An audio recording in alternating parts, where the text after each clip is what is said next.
Hey guys, CryptoDad here again. Thanks for joining me on the live stream, live from Michigan, where you can throw out questions and I'll do my best to get them answered. We'll talk about Bitcoin, we'll talk about the markets. I'm going to move some crypto around for you guys so you can see things firsthand. And as I said, I'll do my very best to troubleshoot your questions and your problems. So let's dive in.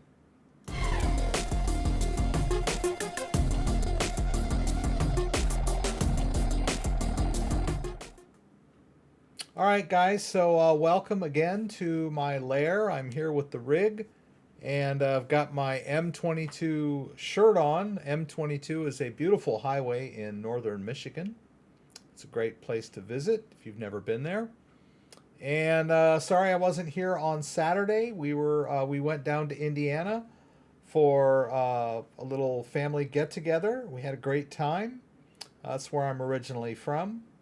And so we were in the hotel on the weekend. So we just got back. I went ahead and scheduled the live stream for tonight. So hopefully we'll get some takers and we'll have a little fun. So let's see. It's been kind of an exciting couple of days. Let's pop out chat here real quick. And, well, Buddy Love is here. That's great. Poo poo poo. Always good to have you, buddy. I want to stake ETH. Please tell me or send a link for your video on that. Okay, we can talk about that a little bit. Let's jump into the news real quick. Where are we? Are we in the right thing? Oh yeah, here we go. There we go. That's where we belong. So it's like I was about to say, it's been an interesting 24 to 48 hours with the market. So I would not have talked about this on Saturday night.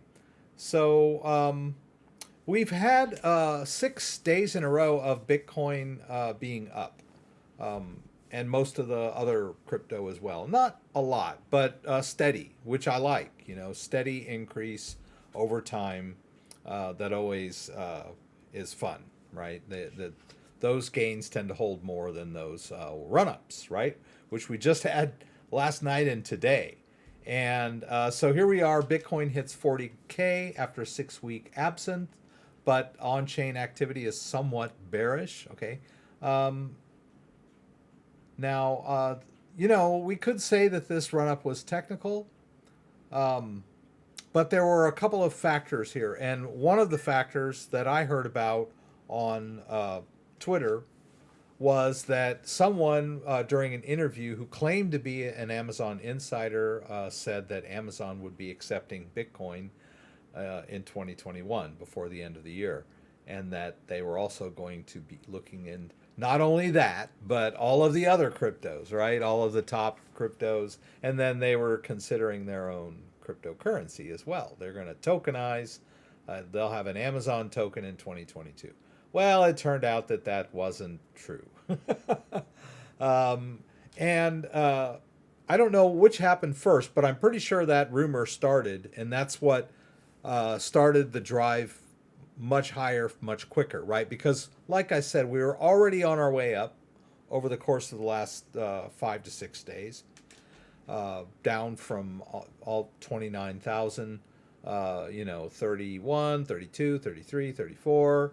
And then we had this run up yesterday, probably because of this rumor, and things were already on the upswing. So things took off. And then we had another event, which was a short squeeze.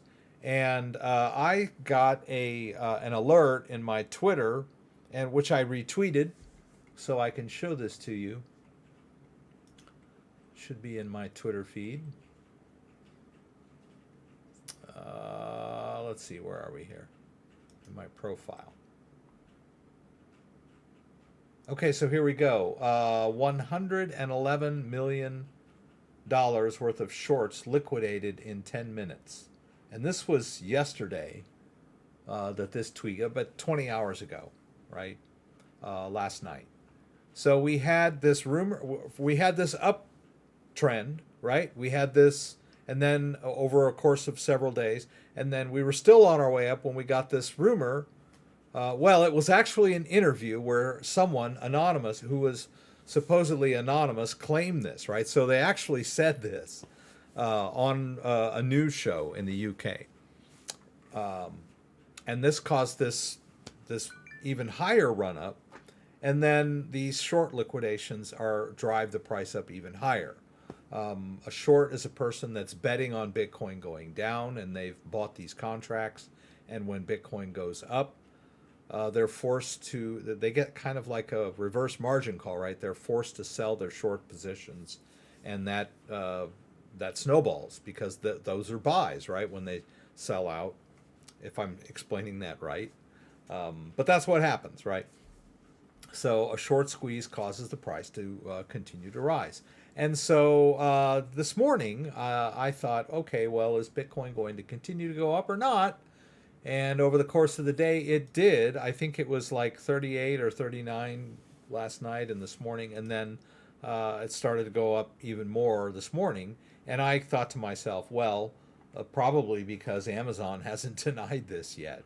And sure enough, I don't remember exactly when this came through. I guess 4 o'clock. They waited till 4 p.m. to deny the rumor that they were not going to be accepting Bitcoin this year. But interestingly, I mean, it was a little disappointing, and I knew it. And the price has dropped since then, right? After it cracked 40, it has come back down. Currently is around 37.64, which is pretty good because it looked like it was going to fall through 37 there for a minute. But it was like at 37.2 or something just a few minutes ago. Now it's back up. So, but anyway, so they denied that they would accept Bitcoin. They also denied it plans to launch a crypto coin in 2022. Amazon said it will continue exploring cryptocurrencies, right? So they denied this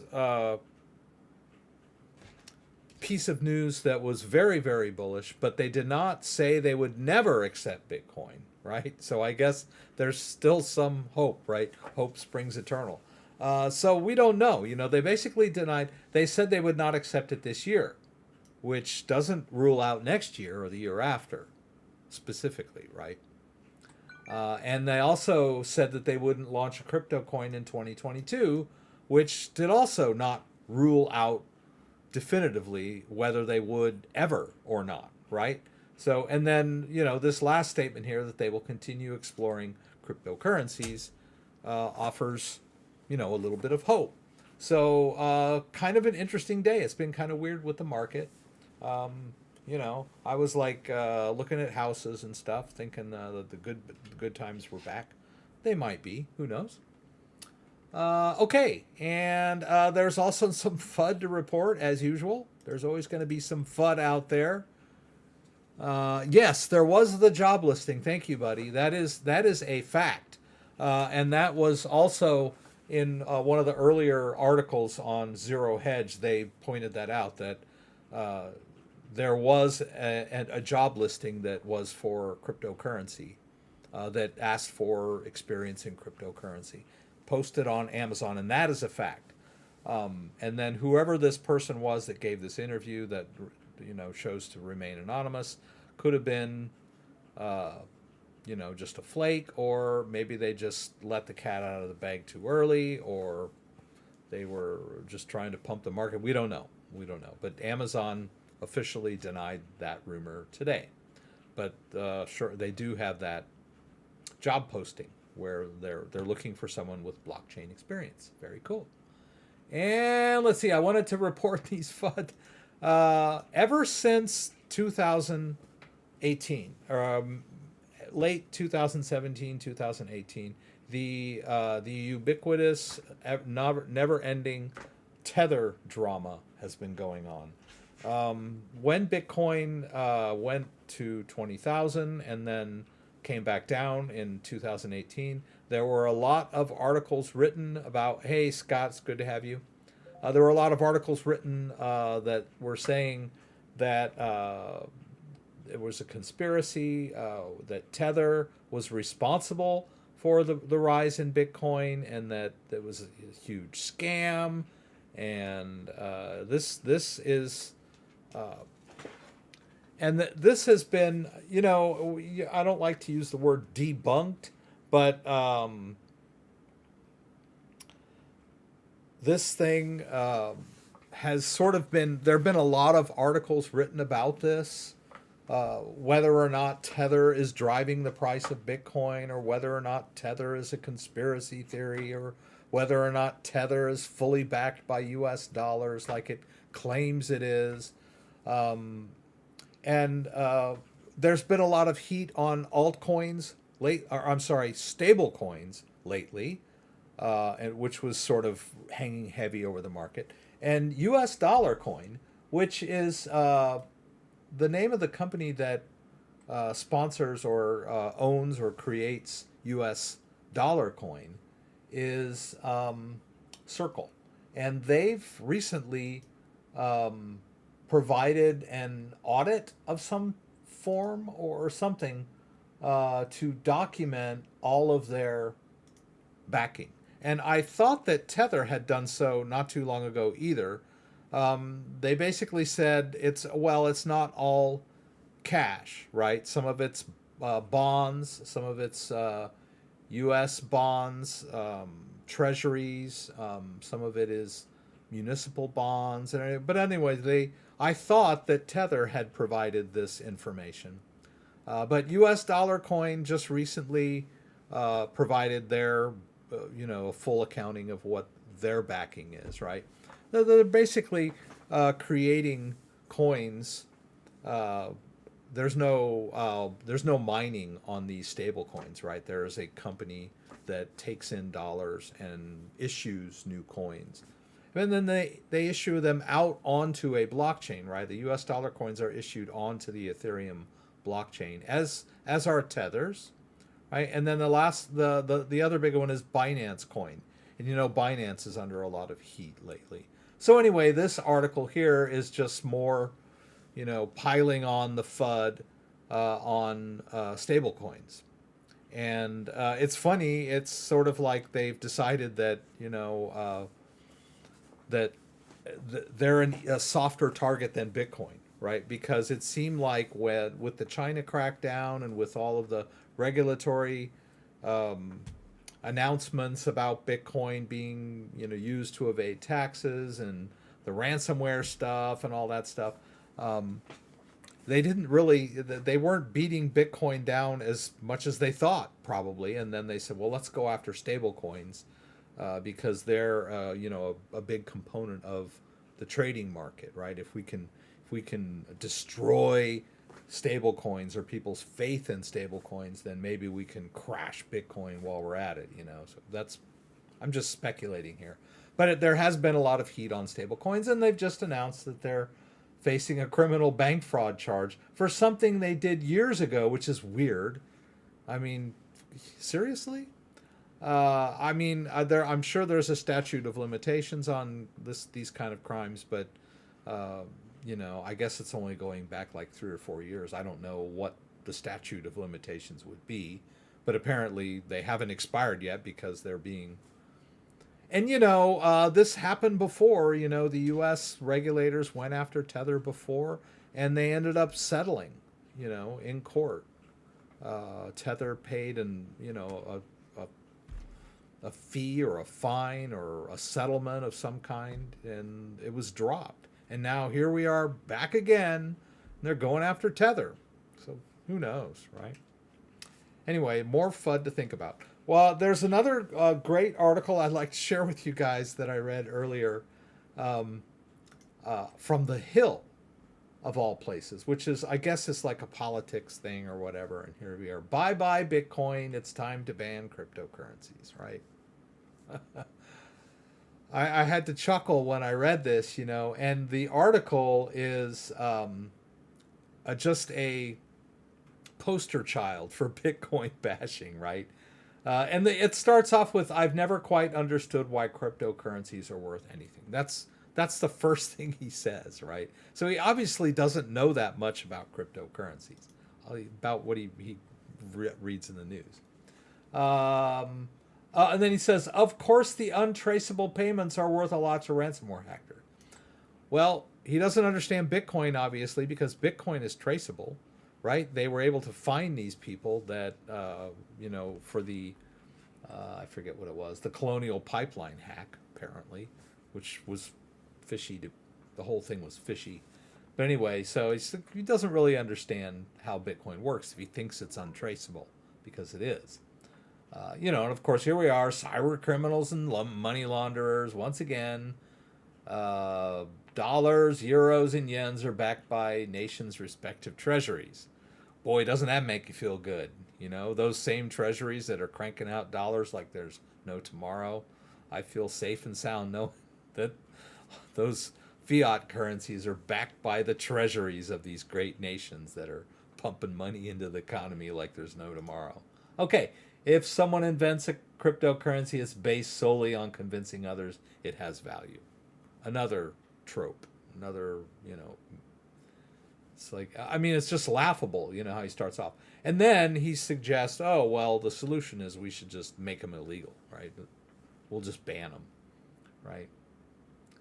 So, and he talks a little bit about central bank digital currencies, which are supposedly the solution to cryptocurrency, private cryptocurrencies, right? So anyway, and I was thinking about all these things I could say, and curiously enough, this article, I don't know what happened to it. Oh, here.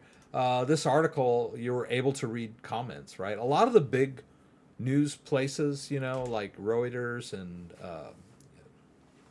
CNN, they don't allow comments anymore on their web stories, right? Because they know that the commenters would just tear them to pieces. So I'm going out of focus again here. Sorry about this, guys. Here it goes. All right. So I like this one. I never quite understood why cryptocurrencies are worth anything, the first line of the article. Then don't write effing articles on it, you moron. So I always like to read the comments. I'm just a voracious comment reader. I like every day I get up and I read the news, and I just voraciously read every news story I can get my eyes on. And I just love reading the comments on the stories, because sometimes it's just like, this is such BS, right? And it just gets validated when you read all the commenters about it. What a clown article. It's pretty cool. That's why I like to read, not Cointelegraph. That's why I like to read Zero Hedge, because they have comments and people can comment. There are a lot of Bitcoin bashers in Zero Hedge, because Zero Hedge is a financial website, right? They have articles by lots of different contributors, right? So it's not just one guy writing everything, which I guess you could say the same about CNN and Fox and whatever, but they have they have clear agendas, right? Zero Hedge kind of plays both sides, It'll print a lot of different stories by a lot of different writers. So I like to read articles on Zero Hedge, and I like to read their comments. Anyway, I guess that's it for the news. Good. I got through the news pretty quick. So Scott is here. That's wonderful. How does one measure the type and amount of tokens one have on the blockchain added through their Ledger Nano S? Well, the Ledger Live, which I have here, which this is Ledger Live. This is the wallet interface for the Ledger device, right? So if you have a Ledger device, and you create wallets on this device, the private keys are stored here, and then you put cryptos in there. You're gonna in order to do that, you need to create an account. So if you are a beginner or an intermediate, and not like me, I'm always adding and deleting and whatnot. So there are a lot of there may be a lot of crypto on this that are not in Ledger Live that I have removed or whatever. But most of the time, if you're using a Ledger and you've created an account and you've put some crypto in there, this is where you can find on the blockchain your assets, right? They show up here. Ledger Live queries the blockchain to give you your current balances, right? You don't have to actually connect your device in order to launch Ledger Live and check your balances, see how they're doing. And you don't need to have your device connected to send crypto into the wallet. So for example, I can just go to this Litecoin wallet and I can go over here to manage and receive. And when I hit continue here, I don't have to connect the device. I can just hit don't have my device and then get a receiving address. And it'll generate a fresh receiving. I think it does it for Litecoin, maybe not. I know it does for Bitcoin. It'll generate fresh address. It doesn't need to query the device. It's more secure if you do it that way, but it doesn't have to. So you can conceivably, without your device attached, just buy a little Litecoin on Coinbase and drop it into the Ledger wallet, right? You don't need to have the device connected in order to receive crypto. So, but if you were interested in, say, well, I mean, if you, like this particular one, you can click on this one and then choose View and Explorer, and it's going to show you that Litecoin transaction on the Litecoin blockchain, right? You can do that with just about anything in Ledger Live. You can do that with your Bitcoin wallets. You can do that. I don't know how you would do the whole wallet, to be honest with you, but you can do it per transaction. It'll give you a pretty good idea. So anyway, but these are a little hard to figure. So the first person in here before we got started that asked a question about staking Ethereum, I'm assuming that you can stake your Ethereum on Uniswap. I don't believe, I mean, there are ways of doing the Ethereum 2.0 staking where I don't know if they've closed that yet or not.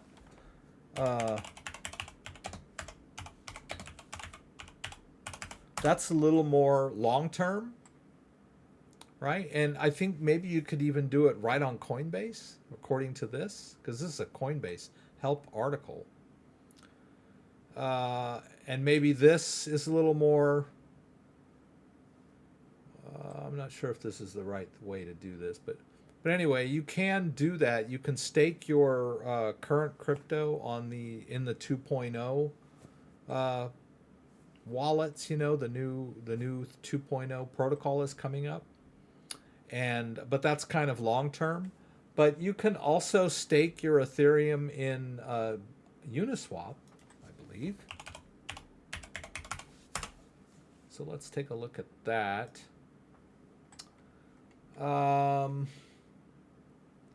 So let's go over to the app. Actually, I'm going to need to go into, let's do this over in Chrome.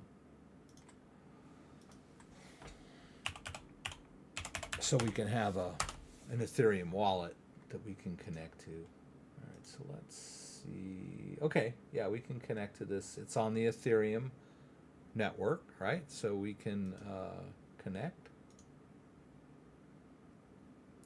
And so if you have Ethereum, and I don't have a lot of Ethereum in this particular wallet, but you can go over to the liquidity pools and add an Ethereum pair. So I'm sure there's quite a few of them. Okay, we can go here. It says top pools. Right, so you can add your ETH into a liquidity pool. ETH, there's ETH US dollar coin. There's wrapped Bitcoin and Ethereum. There's Ethereum and Tether. US dollar coin, Ethereum, it's the same thing, isn't it? USDC, okay. Uniswap and DAI, and these are just the top. So there are other websites where you can find the most profitable ways to stake your ETH in a liquidity pool, but you have to be very careful with these. I wouldn't recommend it for beginners. These are not really set and forgets, right? Because they're liquidity pools, and there are risks to staking in liquidity pools. But that would be my first response to how do you stake ETH, right? There are other ways to do it too. You can stake your ETH over on the Binance Smart Chain. So if we go over here, let's switch this over to our Binance Smart Chain wallet. And then instead of Uniswap, let's go over to, if I can find this thing here. Let's go over to PancakeSwap, just as an example. And, we can do the same thing over in PancakeSwap. You can create a liquidity pool with Ethereum. Now, the Ethereum that you would have in Metamask would be not the big regular Ethereum. It would be Binance pegged Ethereum, but it's sort of equivalent, right? What am I doing here? Where did I go? What am I doing? Oh, jeez, man, I'm losing it. I forgot what I was doing. Oh, okay, here. So ETH. We're looking at Binance pegged ETH, right? So if you convert your Ethereum over to Binance pegged Ethereum, then you can use that Ethereum in liquidity pools over on the Binance Smart Chain, which is a lot cheaper, right? And so you can go to farms here, and they should have some Ethereum. They don't have a whole bunch. They're mostly BNB, but I don't know. I don't see any. Here's one, ETH US dollar. Binance pegged Bitcoin and Ethereum, right? So you can do the same thing you can do over on Uniswap over here. And then I left out the biggest one, which is wrapped ETH. Wrapped Ethereum. So wrapped Ethereum can be staked in all kinds of platforms, right? WTF is WES. I don't know if that's the best website. But you can, wrapped ETH is kind of like a contract, although wrapped ETH is kind of centralized, right? Because I believe there's only one company that offers it. So basically you deposit your Ethereum and they give you wrapped Ethereum. So that's another way to stake Ethereum. I don't have any specific videos on staking Ethereum though. Yeah, don't be scared. But I would maybe it might not be the best if you're just new. Maybe that's not the best route to go. That one that I looked at that was.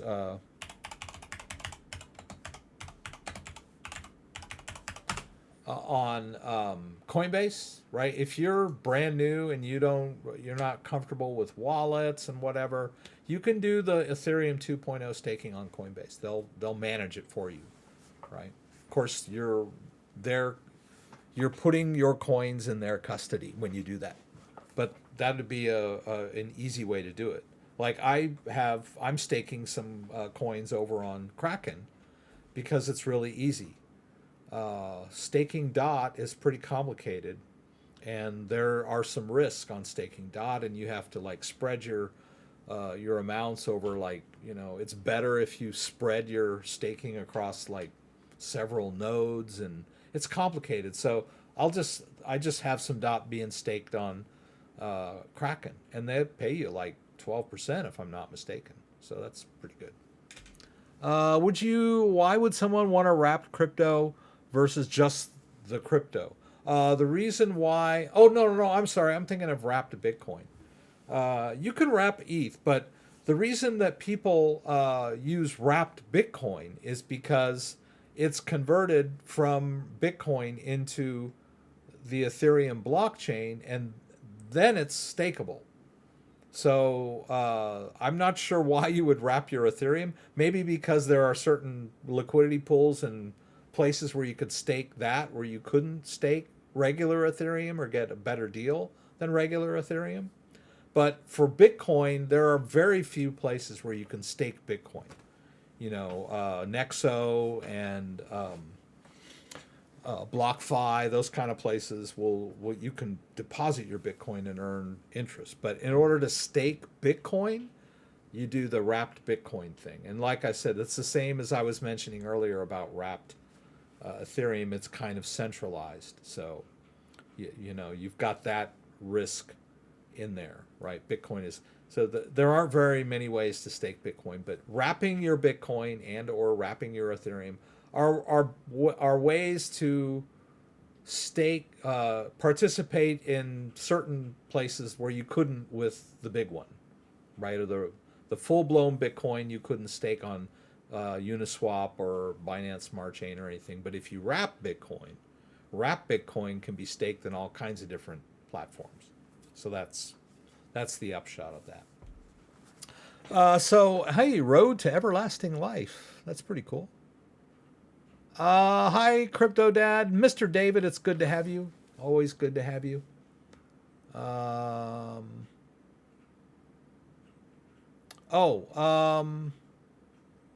me check Mr. David here real quick. Is it okay to update Ledger Live even having missed the prior update? Yeah, I believe it doesn't matter what version you're running, you should be able to update to the latest version. Unless you're running like a three-year-old or a one-year-old version, you might run into problems. But I think if you're at a certain point, you should be able to just run the update. Should be fine. I wouldn't worry about it, Mr. David. If you can't, then it'll tell you. But I'm pretty sure that, you know, if you're running Ledger Live and it tells you need to run the update, it should be fine, even if you're skipping a couple of versions. That's not a big deal, especially the minor versions. But if it's been 4 years since you've updated your Ledger Live, you might have issues. It'd be better off just downloading a fresh copy of Ledger Live and running the installer. And it'll read your preferences. And if that doesn't work, you can always install it clean. But and re-add all of your accounts. But that's drastic. That's if, you know, you run into huge issues. Let's see. Eddie Dean Lewis, I noticed my Trezor, my account had 2 different BTC accounts. One was SegWit. Do I need to change it somehow? I noticed that when I ran the, installed the Trezor suite, it automatically created a native SegWit account for me. Let me disconnect my ledger. Curiously enough, I'm going to connect this ledger real quick.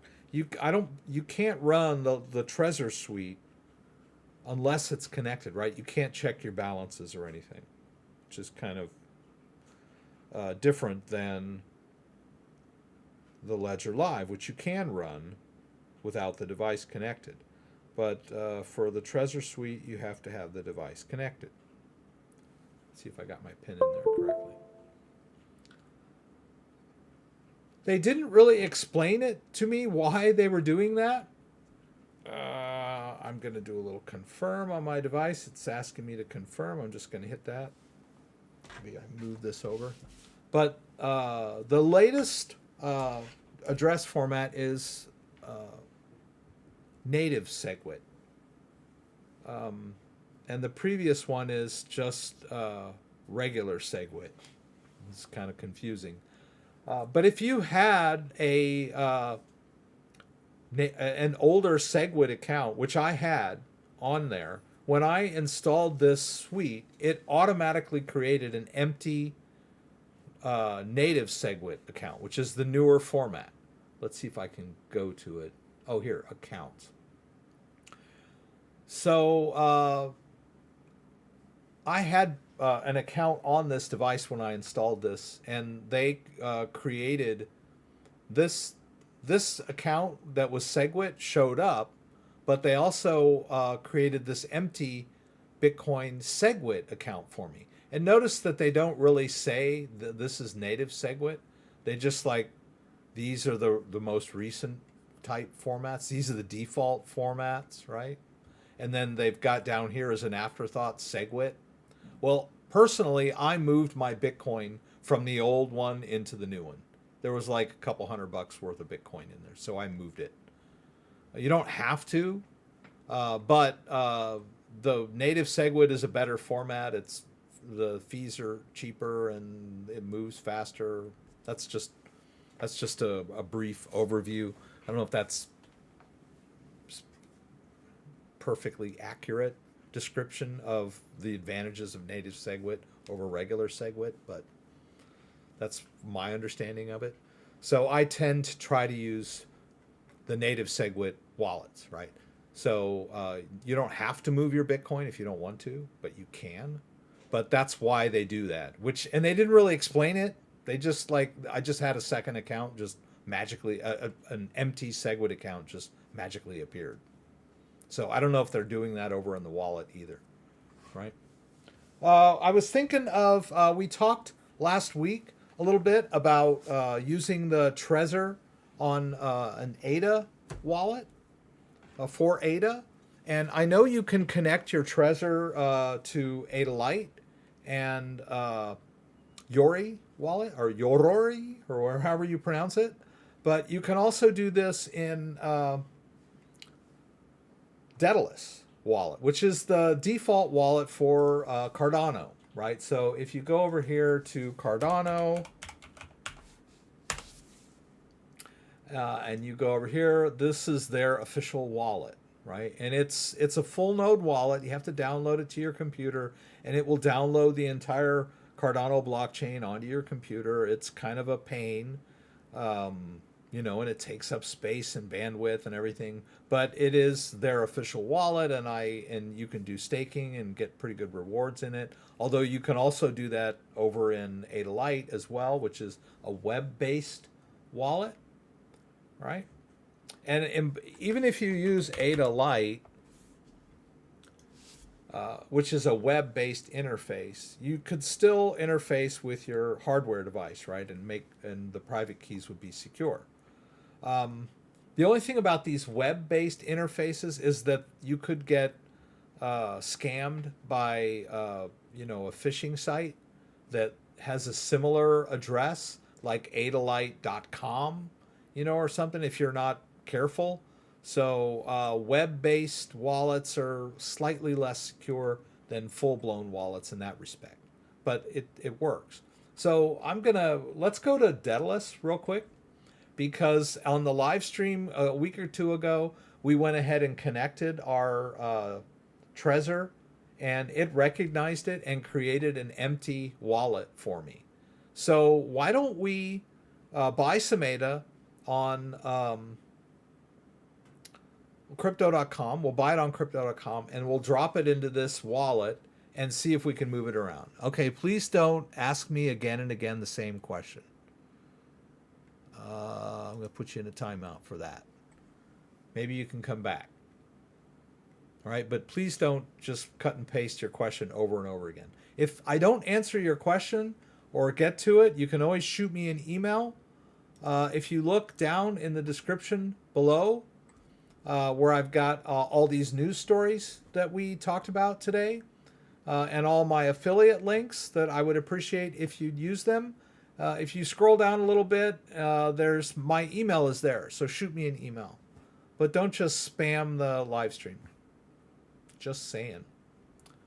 All right, and so we were playing around with Daedalus. So I would like to buy a little crypto, some ADA on crypto.com, and let's move it over into this Trezor-based wallet and see what happens, right? What's the worst that could happen? We lose $100 worth of ADA, I guess. So here's my crypto.com account. Crypto.com is a great place to buy and sell and trade cryptocurrencies and stake them. And they've got a debit card that you can use that's attached to your account, or you can spend your crypto in the real world. So, and I've been using this for several years now. I've been partnering with them for several years now. So let's go ahead and hit trade, and we'll do a buy, and we'll choose ADA, Cardano. Let's go ahead and buy, let's see, let's try 100. What's that? 127 bucks. Yeah, why not? Let's buy 100 ADA. And I'm going to acknowledge that there is a fee for using my debit card, which I totally get. And we'll confirm that. I don't know. It's about the same when you use your bank account on Coinbase. I wasn't looking at it. Let me look at it. Okay. So did it work? Let's find out. Is it going to work? Let's keep our fingers crossed here. It's only $100. It shouldn't be too much of a problem. Although I've noticed that it does sometimes ask me for the... Okay, it worked. Sometimes it'll ask me for the security code of the ATM card, but this time it didn't. All right. So we go over to accounts now, and you can see that I've got some ADA. Boy, you guys are just coming in fast and furious. Let's do show. I mean, Scott, whatever YouTube is flagging your comments, so I'm just going to let it show. Controversial. All right, so let's see what we got here. All right, so we've got Cardano, right? And we want to deposit it in our Trezor-based wallet, right? So here's the Trezor-based wallet. Let's hit receive. And they've got a bunch of addresses that I can use. It's kind of weird. Oh, please note that all of your receiving addresses include your stake key. When you share a receiving address, the recipient can search the blockchain using your stake key to locate all addresses associated with your wallet and also discover your wallet balance and transaction history. They can't take your crypto, but they can see your wallet, right? So you guys can look at my wallet. It's empty right now. Right, so, but I've got this QR code here for this ADA address. So let's try. Let's move this over here. And like I said, I connected the device. I don't believe I need the device connected to see this wallet in Daedalus, right? But we're going to need to use the device when we try to send some out. So we're going to try that. But first we need to get some in there, right? Okay. Somebody send me an email, which I'll check on later. All right, so let's do that. Let's do Cardano, and we're going to do a transfer, and we're going to do a withdraw from crypto.com to an external wallet. And I've never done, I've done this plenty of times, but I'm going to do it to this new address, right? So I'm going to have to whitelist the new address. So I'm going to hit the plus up there in the corner. Come on, focus, please. Doesn't want to do it. I'm going to hit the plus. There we go. Okay, there we go. All right, and now we're going to say it's a wallet address, and I'm going to hit this little QR code icon that opens up the camera, and then let's go over here. Let's scan that address in there. There it is. It's been auto-filled, and we'll call this one the Trezor Daedalus, right? Just for laughs, right? You got to name them. You got to tell it. You got to give it a name, or it's not going to let you do it. Now I need my two-factor authentication from Google Authenticator. So I'm going to flip over to my Google Authenticator. There's that crypto.com code. It's almost expired, so I'm going to let it expire and refresh. So it'll give me plenty of time to go back and forth. So I'm going to tap it, right? You can tap it on your phone. It copies it into your clipboard. Slide back over to crypto.com and tap paste and continue. And now it's going to send me a confirmation email. I'm not going to click that send open email blue button link. I'm going to wait for the confirmation to come in through my Gmail.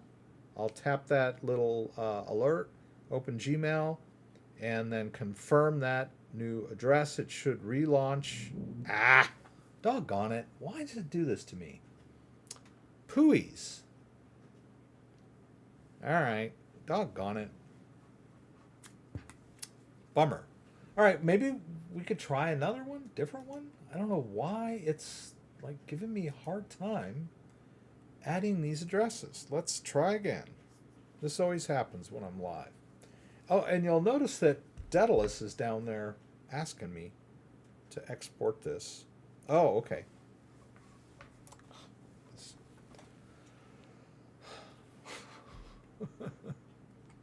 A little. Okay, here we go. All right. It's asking me to export this address. Right? I don't think that was why. Okay. Verify address, which I just did. Okay, let's try this crypto.com thing one more time, because I'm really kind of, I don't understand why it won't allow me to. All right. Let's try again. Let's hit wallet address. Let's scan that QR code again. See if I can do this. Trezor. Let's just call this Trezor 2. All right, let's try this code again. Let it expire. Okay, copy that. Let's paste this in. I may not be able to do this if it's not going to let me. Okay. Well, we can still transfer some ADA. We'll just transfer it from somewhere else. Waiting for that email. The email's in. Let's confirm that withdrawal address. See if it... Nah, it's not going to let me do it. I just don't understand. Very strange indeed. But it may be because I have already whitelisted an address in this wallet, right? I don't know that we did... Well, let's... What the hell? Let's just send it to the... It says Daedalus 3. It's got to be one of my Daedalus wallets, right? Let's hit withdraw ADA. And we'll just withdraw the max. They're going to charge me 2 ADA for that. It's like $3, almost $3. Now I'm going to copy that code. This is for the actual withdrawal.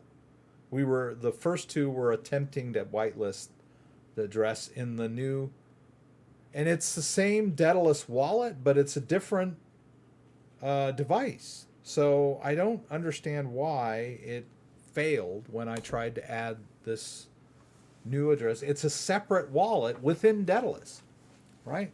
Unless I whitelisted this whole wallet last week when we were playing around. I don't know. We'll see if the ADA arrives in this wallet or not. While we're waiting on that, it will probably end up in this wallet, right? Because I think that's the one that I whitelisted.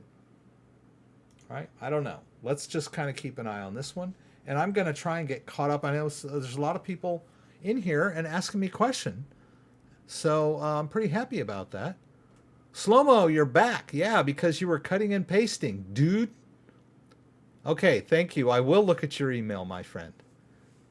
I will. Let's see. But it's all I can do to... I mean, I rewatch my live streams and I see that I miss a lot of questions. And I'm really sorry about that. But they come in flying. Okay, so someone asked me about Exodus. Is it a good wallet? I think it has a lot of features. I'm not that crazy about the way that it backs up. They use some sort of cryptographic key where they hold a piece of it. And you have to like email them to restore your wallet. I don't know if they're still doing it that way, but I always thought that was a little bit dicey. But someone, I did a Daedalus video way back in 2017, and somebody commented on it, and I was kind of like, well, it's kind of an old video. So maybe I'll look at that again and see. Looks like someone just tipped me again. Thank you. I bought Tether using the Tron network and sent it to my Tron address in my Ledger Nano S, but it doesn't appear in Ledger Live. How do I access it? That's a good one. What he's talking about is TRC20 tokens. And they don't... I'm not that crazy about Ledger's Tron support. Ledger Live Tron support. I don't know.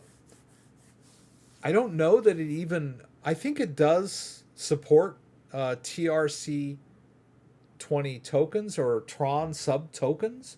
I'm not sure why your Tron Tether did not show up.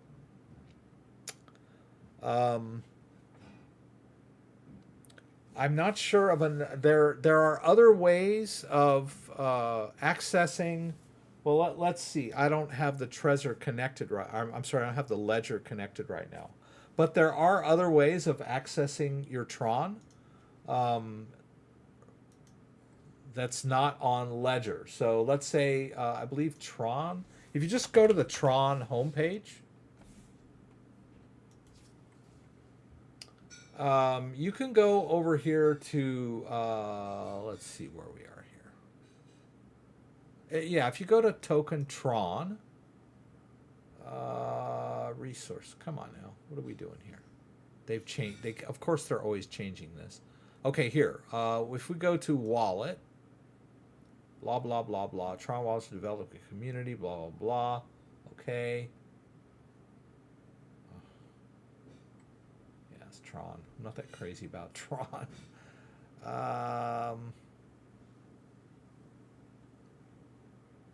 There was one called Tron. It's not Tron Link either that I'm looking for.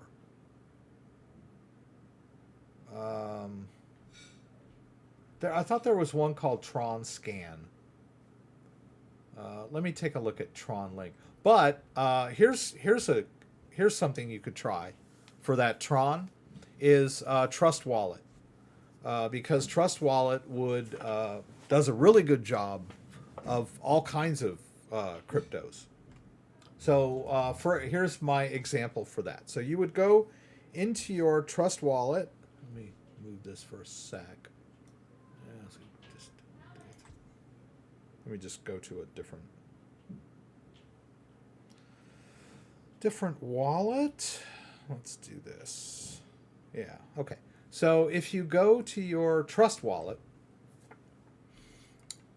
and now it's funky looking, but anyway, and you go to a new wallet, right? You hit plus, right? And then you say, I already have a wallet. You could use Tron Wallet. You could even use a multi-coin wallet, but you could actually create a standalone Tron wallet in Trust Wallet. And then you would put in the 24-word recovery phrase of your ledger device.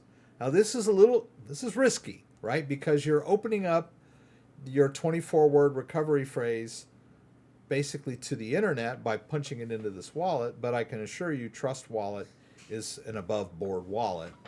But you're also overriding the security features of your ledger by pulling your Tron wallet into this wallet, because you can send and receive crypto in this wallet without pressing the buttons on your ledger once you've imported your 24-word recovery phrase. But once you've done that, and I'll show you what I mean here.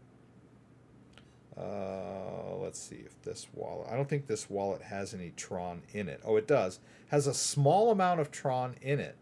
But see, I can also, if I go up here to the top, I can tap and say, what was it, Tether? Where were we? Yeah, we were talking about Tether, if I can spell it right. Okay. They should have TRC Tron. I thought they did. I may be wrong. Maybe. Tron.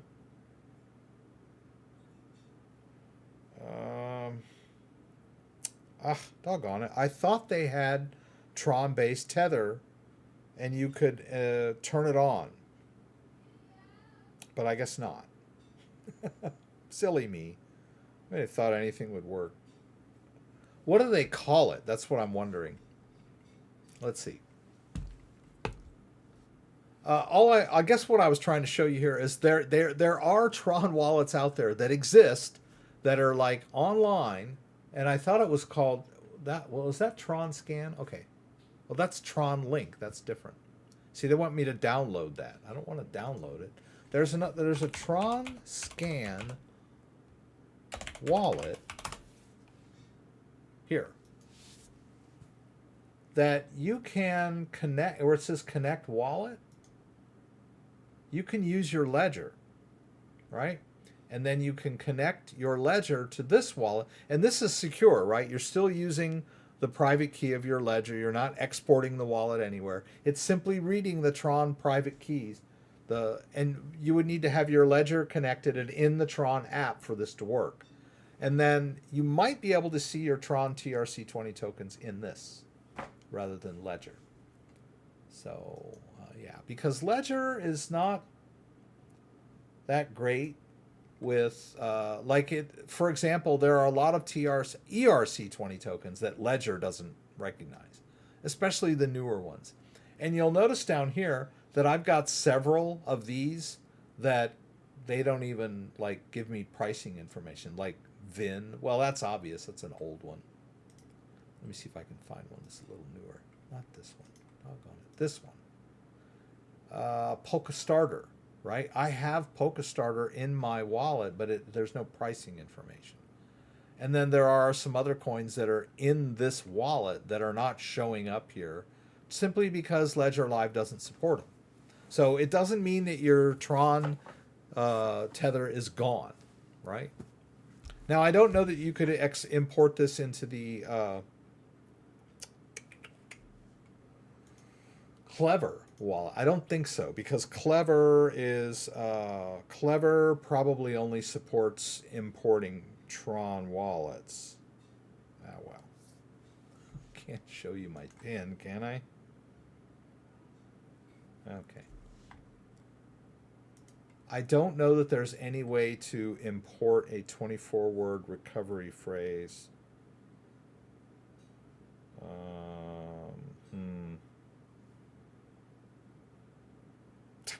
don't know what it wants me to do here. I should be careful. This wallet is just, yeah. It didn't ask me for a recovery phrase. So there's more than one way to skin a cat. I guess that's what I'm trying to tell you. Just because you have a wallet on your ledger doesn't mean that you can't access it from other places, right? All right, let me turn this off. I accidentally launched Adobe Premiere. Let's just turn that off. So try some of that stuff. Like, I would say the Tron scan would be your best bet.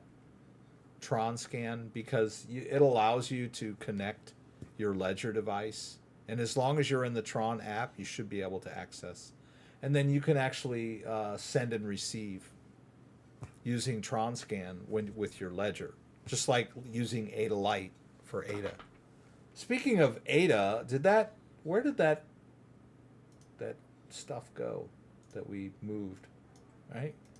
Did it come in here? Yeah, it came in here. So it came into this wallet. So I don't know why Crypto.com wouldn't allow me to whitelist an address from this wallet. But let's do receive. Let's copy this into our clipboard. Let's go over here, and we'll send it from this Daedalus wallet to my Trezor-based Daedalus wallet. Right? We'll send 100. Right. Now, this wallet is connected to my ledger, so I'm going to have to disconnect this guy and connect my ledger and get into the Ada app in order to send this. So let's get that done.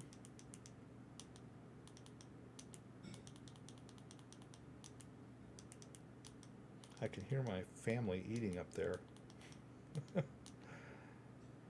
Messed up, man. Missed dinner.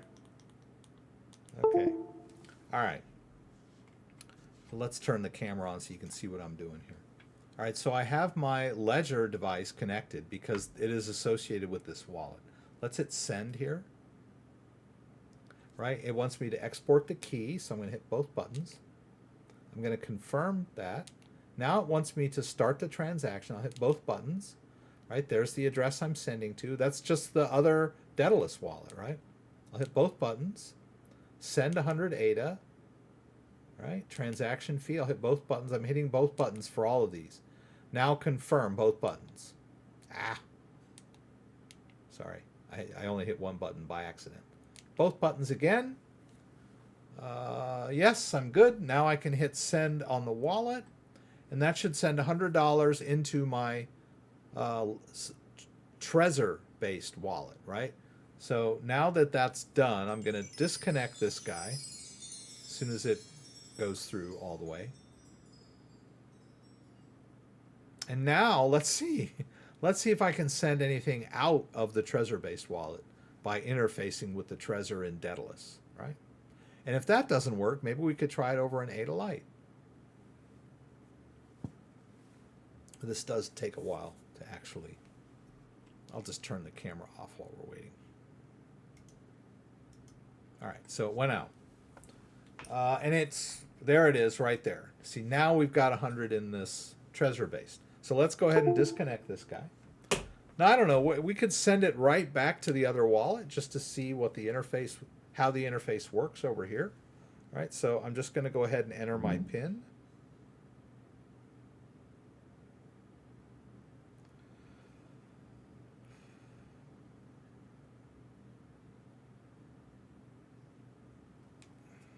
I just wanted to see if this was going to work, all right?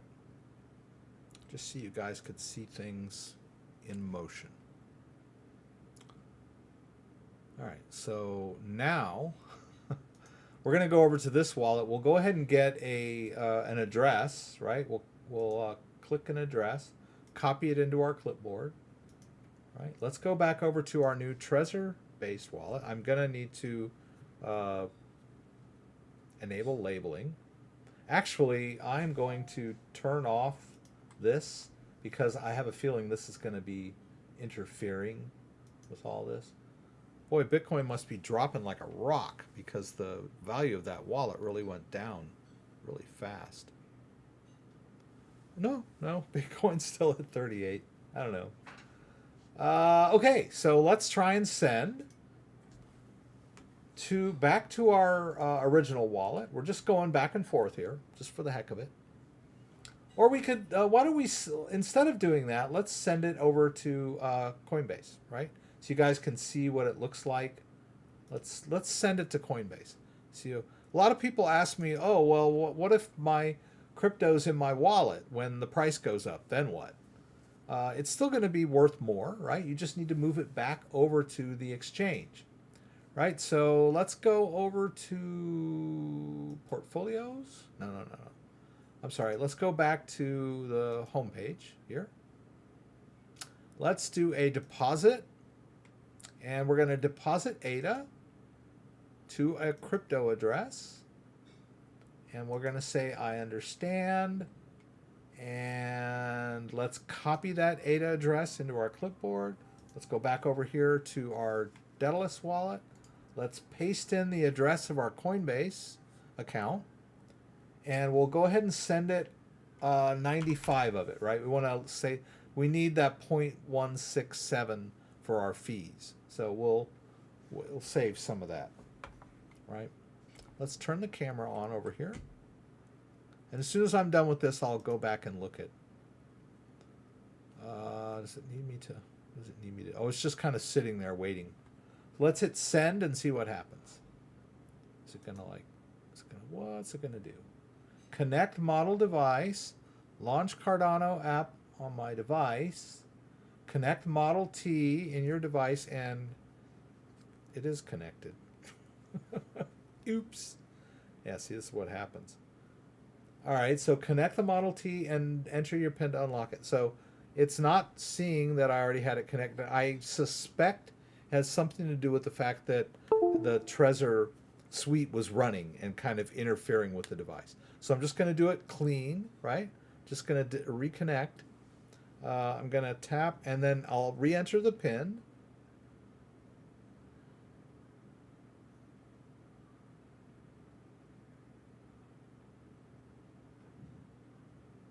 All right, let's see what happens.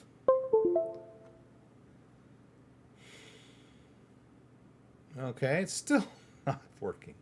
All right. Well, maybe it's stuck here forever, but that's okay. I'll live with that. Connect the Model T, which I've done. And enter your PIN to unlock it, which I did. Let's just try again, see what happens.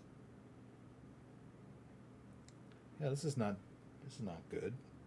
This might be one of those total fails, right? Enter Model T. This is it. So, I don't know.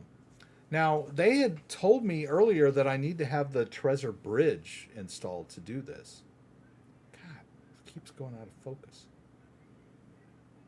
So anyway, I'm not going to troubleshoot that right now. I'll see if I can get caught up with your questions. Yeah. So right now we've got like $100 worth of ADA locked in here for the moment. We'll figure it out. Because I did create this wallet. All right. So I think that's what it is. I think I need Trezor Bridge on here to make this happen. Because there is no Trezor app. Let's try.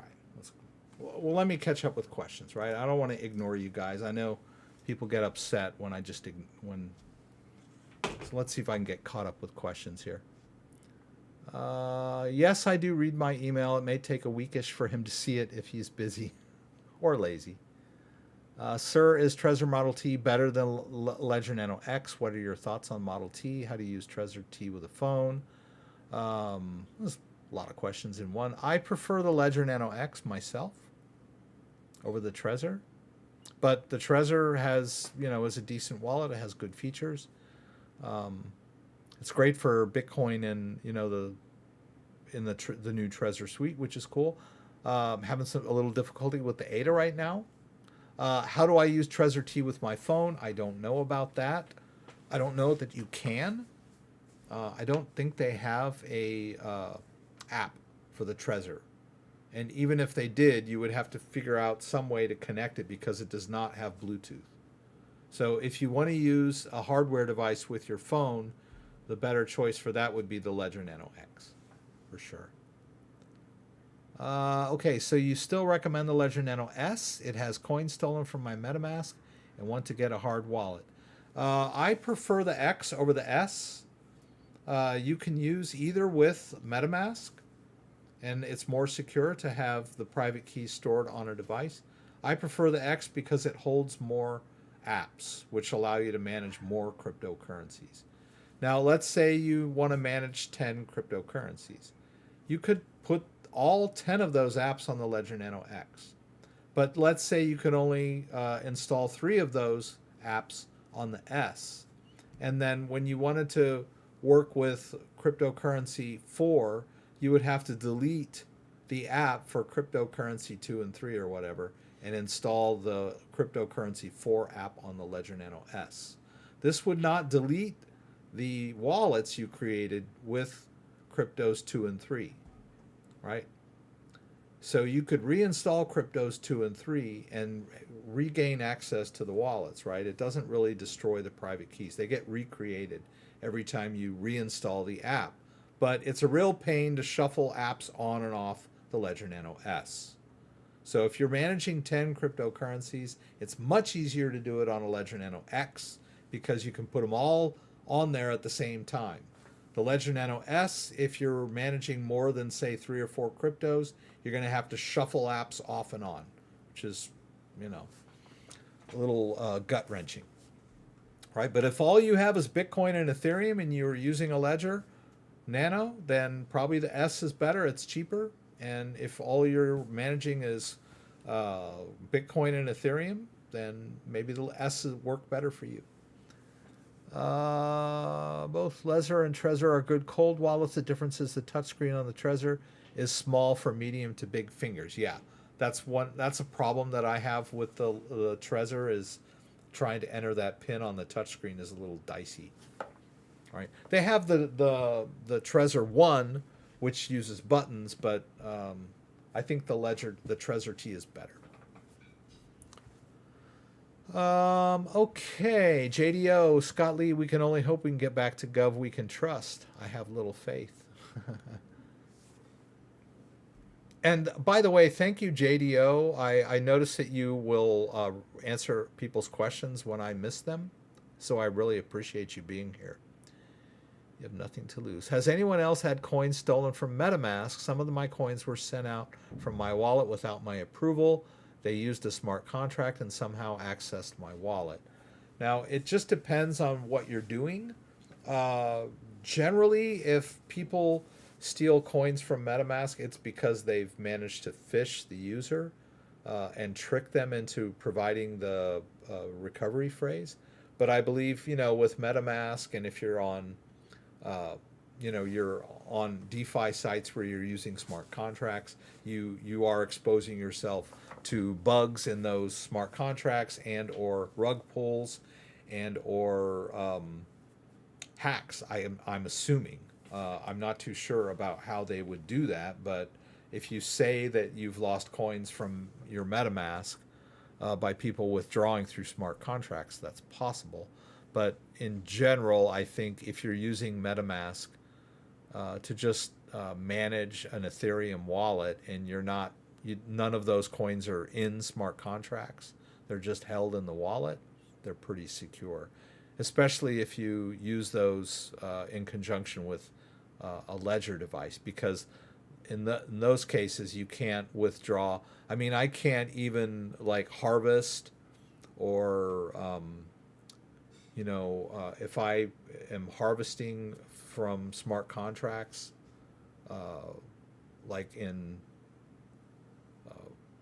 like Bunny or anything like that, and I've got it.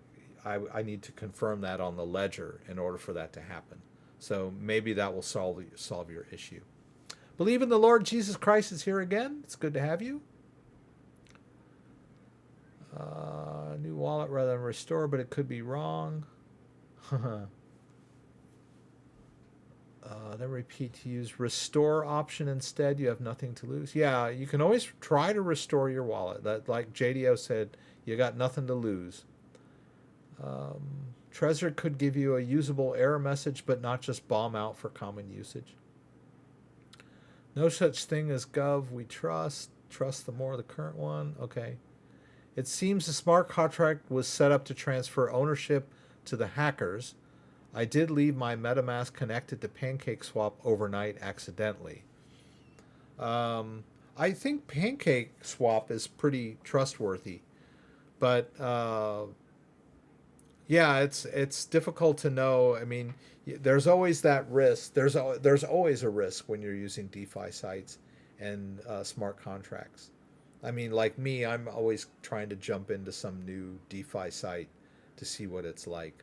I tried a couple earlier in the year, and no one's stolen any crypto from me, but the value has just tanked. So that's a risk too. I believe Bunny Swap was hit with one of those flash loan attacks, which caused the price to tank too. So those are. But I've never had any coins stolen directly out of a wallet of mine through a smart contract. Never had that happen to me before. And I would have thought that I probably would have, because I've done all kinds of weird stuff, playing around and experimenting. But I've never had that particular thing happen to me. I have open wallets and websites where they try to get me to enter my recovery phrase, and I know better. But I'm sure it can happen to a lot of people. It doesn't sound like that's what happened to you, Tazan69. I can't see my AMP details, e.g. price, total value, X, in my Ledger Live Ethereum address. AMP? Price total? Yeah, Ledger Live is a very poor portfolio tracker. It will give you your current balance, right? But this chart here is of no use whatsoever. It simply shows you what was in the wallet, right? Because they'll say, okay, well, on July the 1st, you had 0.049 Bitcoin. And then on July 2nd, you had 0.0156. It's just sort of giving you a history of what was in and out of the wallet, which is really not that helpful if you're trying to track the current value of your portfolio. The only thing I could suggest, you can do, I believe there are some portfolio trackers that you can give them the XPub address, and it will track the value pretty well for you and give you maybe those stats that you're looking for. Now, CoinTracker.com it's really designed for taxes, but it will track the current value of your wallets that you add into CoinTracker. Better than Ledger, right? It'll give you like the current value of the wallet, and it'll give you transaction history. But I don't think it has any of those tools that you're looking for analyzing your profits and that sort of thing. Now, I'm not sure. I use Crypto Pro on my phone, but I have to manually enter all my trades in there. And, you know, I could forget one. So it's not really connected directly to the wallet. Now, I think Mr. David had mentioned to me that there's a portfolio tracker that you enter your wallets into it, and it will has all those like tools for you for seeing your, you know, your profits and your losses and that kind of stuff. But Ledger Live is very bad at that. Ledger Live is not really designed to be a portfolio tracker. It's designed to be a wallet first and foremost, but it also has these tools for buying, selling, and swapping and lending. But it's still, I mean, they added all this stuff, you know, this buy, sell, swap, lend. They probably would have been better to add portfolio tracking tools that were, you know, worked better for charting and, you know, profit loss and that sort of integrating in the kind of tools that are built into CoinTracker. Because CoinTracker will allow you to do your taxes, right? It'll track all the little trades you make. But, you know, like your wallet, that you don't really do trading in your wallet, really. I mean, you do maybe do some swapping, but the trades usually occur on the exchanges, and then the CoinTracker will track what goes in and out of your wallets, right? But like I'm just kind of I'm kind of lazy in that way. I've just been using CoinTracker or Coin Pro, Crypto Pro. This guy here. Oops. See this app up here, Crypto Pro? That's the one I use. But even it doesn't do a great job of tracking your portfolio. It'll give you your current amount, your current balance. It'll tell you how much you gained or lost over time. But it gets kind of funky when you sell crypto out of it. Like I have a bunch of coins in there that say 0 now, because I've already taken my profits on them. So like, let's say I bought 1,000 ADA and then the price went up, and then I sold, 70 of those and got my money back. Those 25 ADA there just say 0 profit now. It's not the greatest portfolio tracker, but at least gives me the current value in real time, so I can check the value of all of my coins put together. Ledger Live has this, which will tell you the current value of all the coins that are being tracked by your Ledger wallet, right? Which will correspond to the wallets that the private keys are on your device. But it doesn't do like a history and analysis of your profit over time. It just doesn't. It would be cool if it did, but it doesn't. CoinGecko is another one you could do that with. Yes, JDO, good. CoinGecko is also, and I don't know, I'm assuming maybe you can do that on their website too, the CoinGecko website. I like CoinGecko. It's good for doing research on coins, right? You can see I got a bunch of coins in there. So if you're checking, you want to check what's going on with a coin, whether you got the right contract for it and all that, that's good. But I guess you can create a portfolio in CoinGecko too, right? And you just have to manually enter your buys and your sells, but it's probably got a bunch of good tools. I would maybe recommend that. But I know there's a couple that you can actually put in the wallet addresses, and that'll connect to your wallets. But you have to do that manually too, right? But once you've entered the wallet address, then you don't have to manually enter your trades after that. I don't remember the name of that. Coin, I can't think of it. Mr. David, you had it on. You asked me about it before. I just made sure the number of crypto and amounts are correct for the tracker app. Yeah. CoinGecko portfolio tracker is top of the line. Yeah. So yeah. Yeah, I love CoinGecko. Yeah, I never. Okay, Zazin 1960 or Zazin 69. I never gave out the seed phrase. Just wish I knew how the bastards got access. Yeah. Well, I don't know if they just somehow tricked you into putting it into one of their contracts somehow. Maybe I don't know if they somehow phished the Pancake Swap website, made you think you were on Pancake, but you weren't. That maybe that. And then also your MetaMask standalone wallet, if you go to your C drive in Windows and users and your name and the app data, it's actually local. And then well, I think it would be in Brave and Google. Where is it? Google Chrome, right? There's I don't think it might be MetaMask. Somewhere in this folder is the private keys for your MetaMask wallet, but they are encrypted, right? Because just like you can't just open MetaMask. If you just boot up your computer and go to MetaMask, you're going to need your password to get into MetaMask.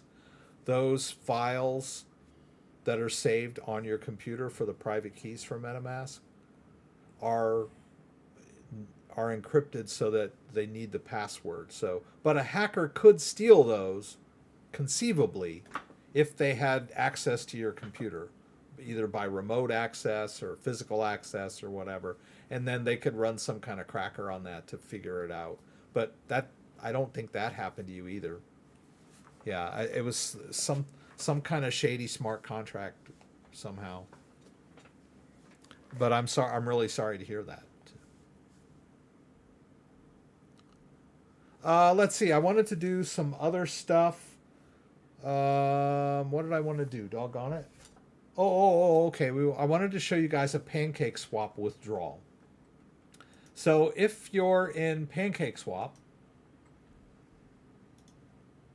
and you want to withdraw, this is for the Binance Smart Chain, right? So if we're over here in MetaMask, in order to connect to this wallet, we're going to need to be in, where is it? Doggone it. Am I already in it? Let me see here. Oh, I'm in Binance Smart Chain already. Okay. So let's go to Exchange to just double check where we are here, see if it syncs up. That's not the right wallet, actually. No, that's not the wallet that I want. If I can get it over here. Okay. So I got to click, see, it says not connected. Let's click that, connect. There we go.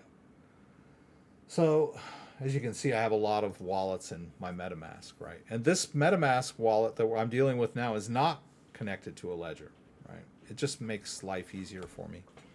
I keep going out of focus. It's very irritating. All right. So I have some coins in here that I would like to transfer somewhere else. And they are, it's US dollar coin, right? And I can't see it here, but I can see it in the MetaMask wallet. Should be able to, under assets.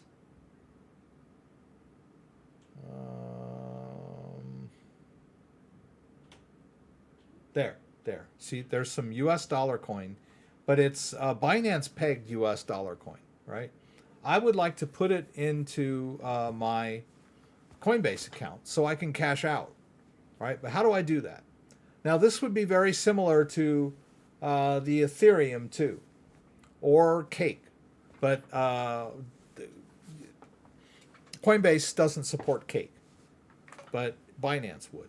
But let's say you had some Binance pegged Ethereum in here and you wanted to deposit it in your Coinbase account, right? The process that I'm going to show you is similar. So we're going to use Binance Bridge, and Binance Bridge will not function if you're in the U.S. All right, so you got to use a VPN to get around that. So like for example, I'm in here. So if I go over here where it says convert to Binance Bridge, it won't let me, right? Because I'm in the U.S. Doesn't like that. So the Opera browser has a built-in VPN, which I'm using right now. It's in the settings, which Buddy told me about. So I can use Bridge. Now it's a little bit dicey, but I can get the job done. So what I want to do is I want to switch over to US dollar coin. It's in here.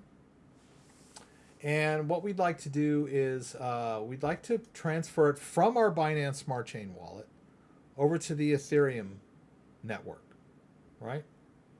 Now, but I need to connect my wallet. So I have exported the private key for that wallet and then imported it into my Opera browser. So I'm able to use the exact same wallet in a different browser, in a different copy of Metamask. You know, because you can go into your wallet and export the private key. And then if you create a new account, you can import, right? Import a private key. That's how I did that. So that way I have two wallets that are synced up to each other. So let's switch this over to Binance Smart Chain. Right, notice it's the same Binance Smart Chain wallet that I have over here. And let's move it. Right? Same balance, same tokens. I'm just using it over here in Opera because I did the export import thing. All right, so that US dollar coin. All right, we want to get it into our Coinbase account so that we can cash out. All right, so Binance Smart Chain to Ethereum network. I need to connect the wallet. It may or may not connect. Let's hit MetaMask and then connect. And then this happens quite often. It'll sort of sit there and just kind of won't do it, won't do it, won't do it. And then if I click again, sometimes when I switch networks,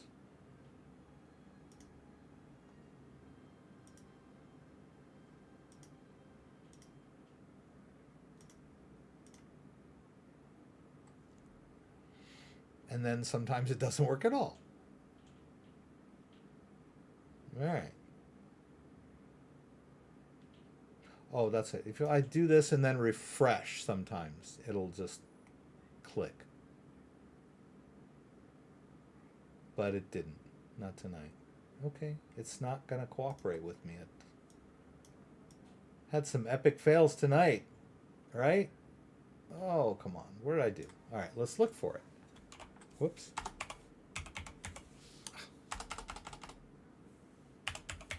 Okay. Let's try it from that direction, see what happens. Nah, see? Look at that. Okay, so it connected now. Okay, good. This is what I want, right? It's connected to the wallet, and I want to use my US dollar coin, and it sees my balance there, down there. See that 1021? This is Binance Smart Chain pegged US dollar coin, right? So Binance Smart Chain Explorer. Ugh. That's not it. I want the black smart chain.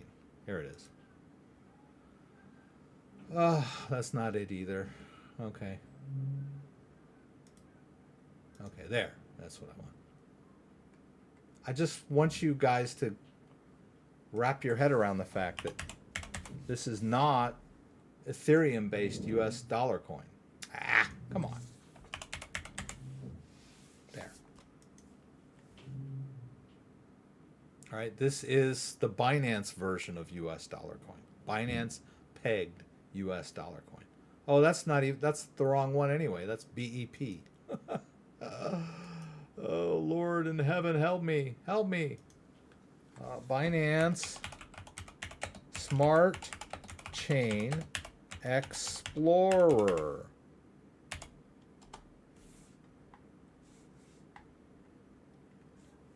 Come on now. You got to be in here. So this is not it.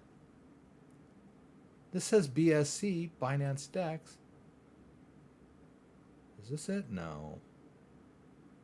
Holy moly, where is this thing? Doggone it. Okay. I'll cheat. I'll go over here. Because we were just looking at it a minute ago.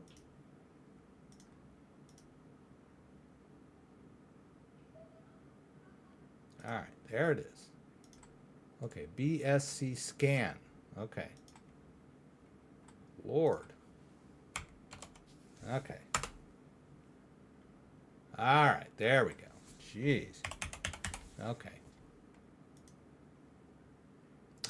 Whatever.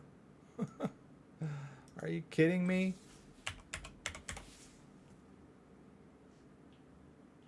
All right, there. Oh, Lord. Binance pegged USD coin. Ugh. Finally. Okay. All right. So, this is where we're at. All right, so let's do 500. And let's just throw all caution to the wind, shall we not? Let's go over here to our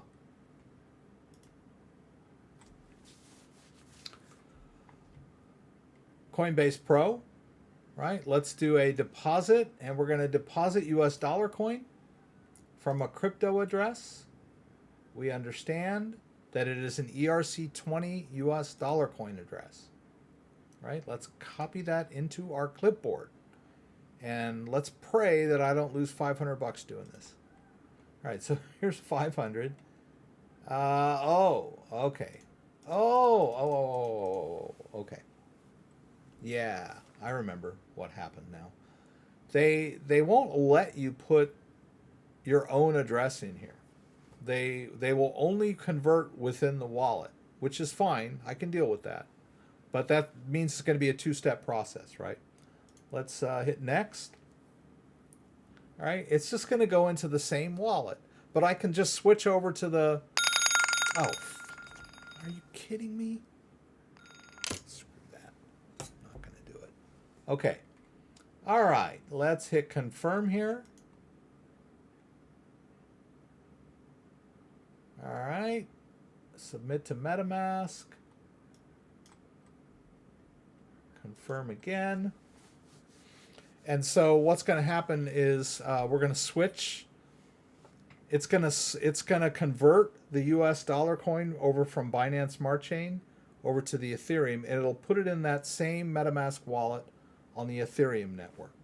And then from there we can transfer. Okay, there it goes. It confirmed the original, right? It confirmed the original MetaMask transaction. So in a minute, what it's going to show me is the confirmations and then the destination. So we'll just keep an eye on that while I... Mr. David, what was that portfolio tracker you were telling me about? With Trust Wallet, you don't have to go through all that. Okay. I didn't know I could do that conversion in Trust Wallet. Okay, there it is. See, now it's showing me that it's it made the conversion, and the destination. Oh, it cost me 10, right? So I'm only going to get 490, and then it's going to cost me again to move it to Coinbase, unfortunately. So this is one of the drawbacks with stablecoins, is that, especially the Ethereum-based stablecoins, is that they're expensive to move around on the Ethereum blockchain. So, but once this is done, we'll have that US dollar coin in our Ethereum-based wallet. So we'll be able to move it into Coinbase for liquidation, right? What's your choice for hardware wallet? I like the Ledger Nano X for hardware wallets. Can you directly deposit your crypto to Binance Smart Chain? Yes, if it is already Binance Smart Chain based. I have several videos on how you fund Binance Smart Chain wallets. You can check that out. Let's see here. Let's go to content. Let's see what we got here. How to purchase.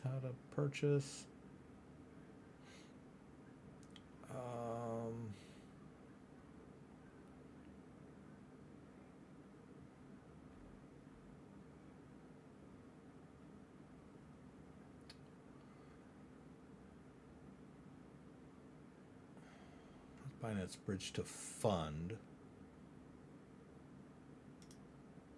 I think this video goes through the whole thing. Oh, that's crypto.com. Let's do Pancake.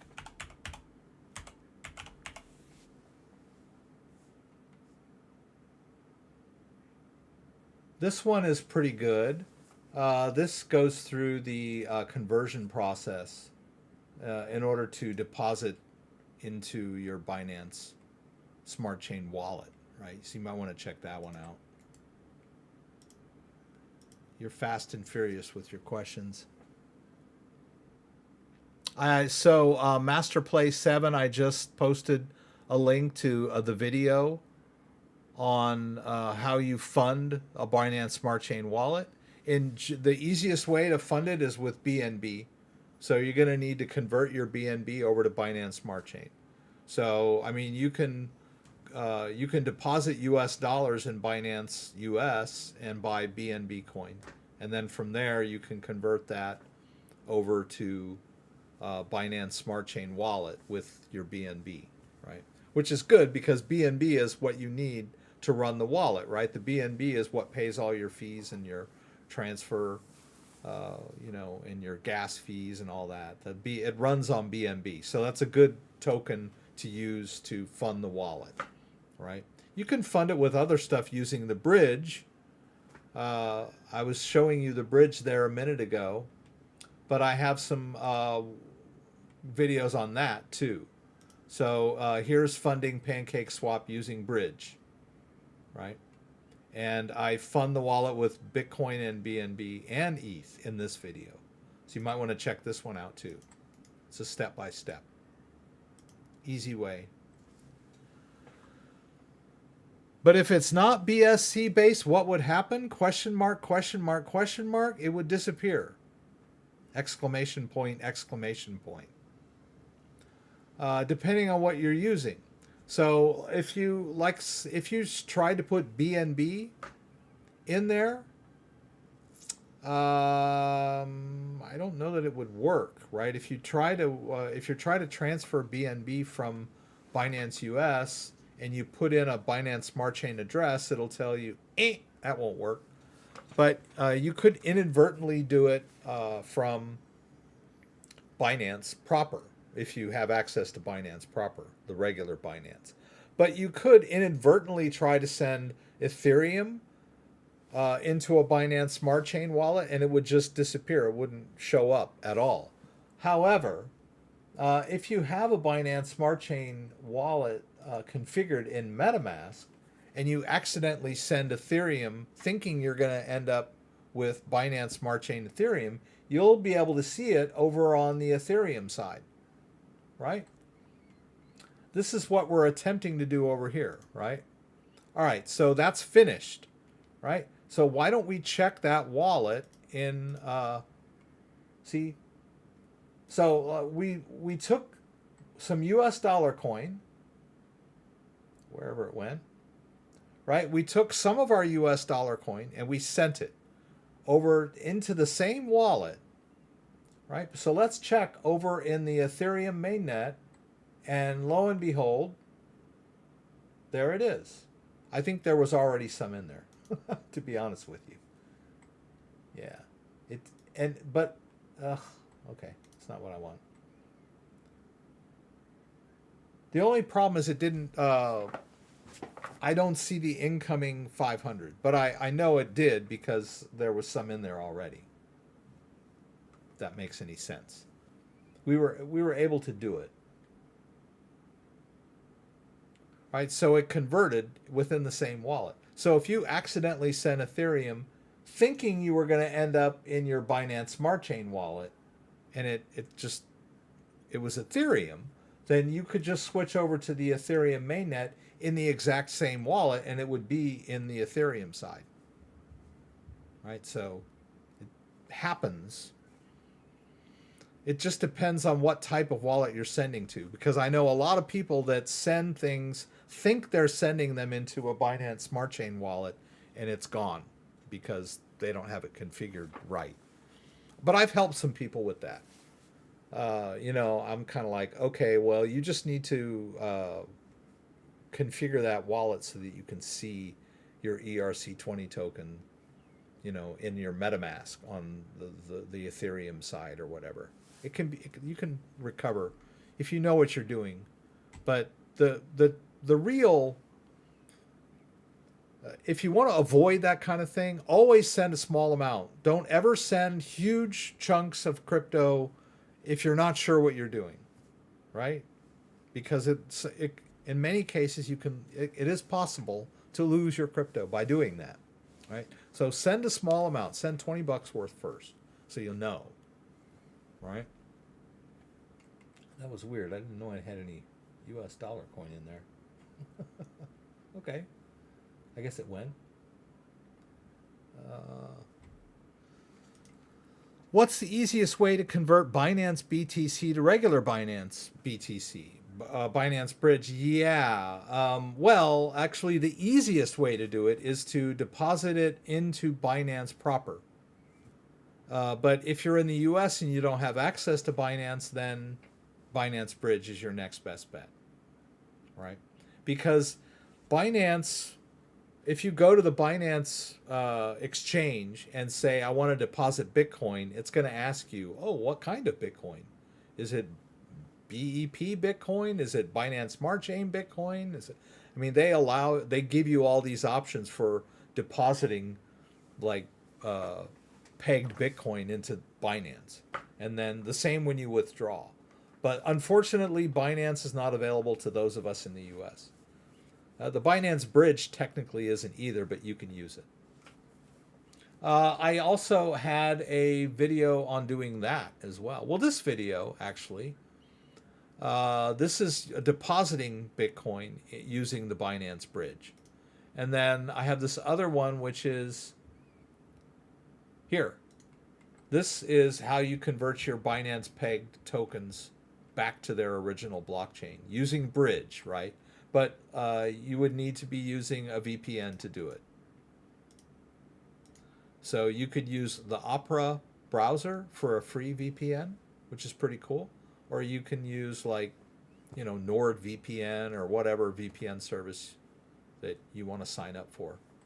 And then you can use Binance Bridge. It won't object, right? But you got to pretend like you're somewhere else. Log into a server in Europe or Asia or something like that. What can you tell us about Coin98? I don't know anything about Coin98. I don't usually evaluate coins here. I'm not really an investment guy. I just do how-tos mostly.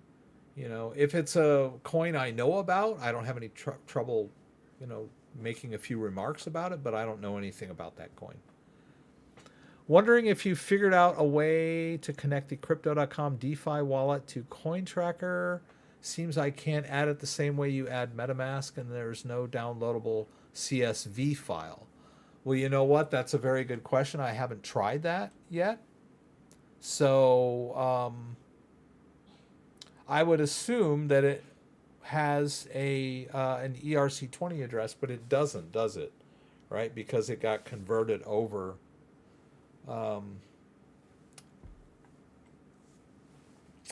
You might try, I don't, yeah, you're right. There's no way to export it, is there? I'm just looking at the one on my phone.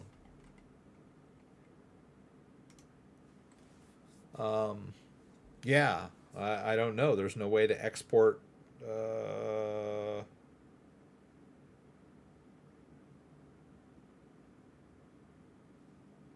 One thing that you could try is the good old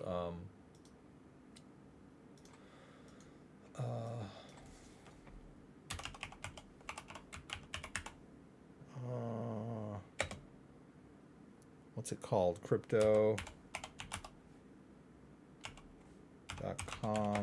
DeFi wallet. Just for the heck of it. Okay, how do we add the DeFi wallet? I don't see a way to pull transactions DeFi wallet. I want to stake my CR, same question, no answer. Nobody's answered them. Now, crypto.com you can do because they support their export, of the CSV, comma separated value. Yeah, that's a really good one. I don't know the answer to that. I would have to check it out. You could always ask them directly, if you have an account, or even if you don't. I think you can go to their support and just ask a question on their forum, or you could ask their. You could just go to CoinTracker proper. Oops. We're done with this. And go to support and ask them. You won't be able to email them, but I think you can log a ticket. In their knowledge base. I think there's a way to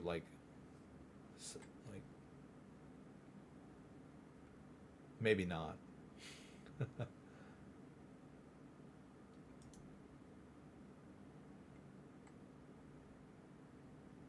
Yeah, I don't know off the top of my head, but that's a really good question.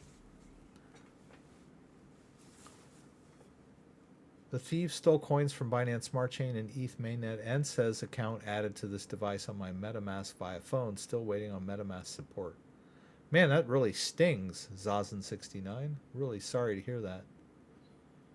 I am in the US, yeah. Wondering if you figured out a way. No, I haven't, unfortunately. Let's see here. I'm trying to think if there was anything else I wanted to do.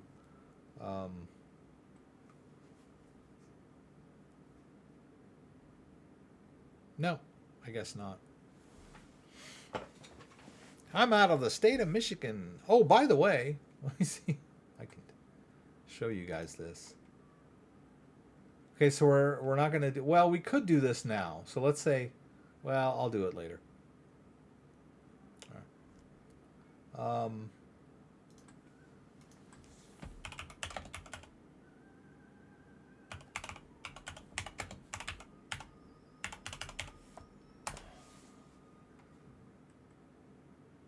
Mad Anthony Tap Room.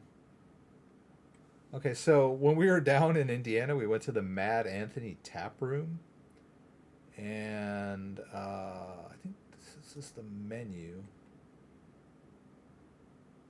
I don't know if you, how many of you are familiar with Indiana. Oh, come on, show up. There it is. But Indiana is famous for breaded tenderloin, which they take like a pork tenderloin, and I guess they smash it with a hammer, right? Get it all nice and tender and like really big, it's huge. And then they bread it and deep fry it and throw it between a couple of buns with some lettuce and tomato. Man, the Mad Anthony Wayne had the best pork tenderloin I've ever had. There's one in Fort Wayne and there's one in Auburn, Indiana. There may be more.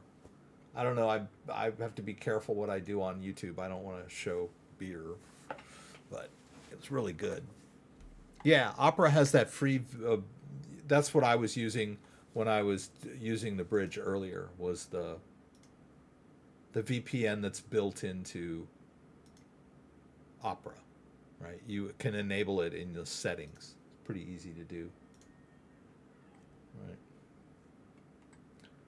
In privacy and security, you can enable the VPN, which is I've never seen a VPN that does that. It's pretty cool.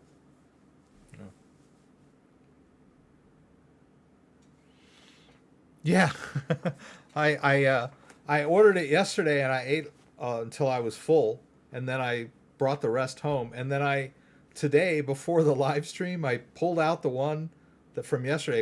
It was cold, mind you, and I just ate the edges off the pork tenderloin that was hanging off the bun. So I still have half of it that's in the bun to eat when I'm done with this. Now I'm hungry too. Have you tested the VPN? How does it compare to service of the app? Well, like I mentioned, it's a little dicey sometimes. Sometimes you don't always get a good connection. I have to play around with this to get the bridge to work. And you can always switch from Asia to Europe. Sometimes that helps too. I'm not too sure about the speed. I only use it to do this bridge thing. I don't usually like spend a lot of time browsing with it. But my assumption is that it wouldn't be as fast as a regular VPN.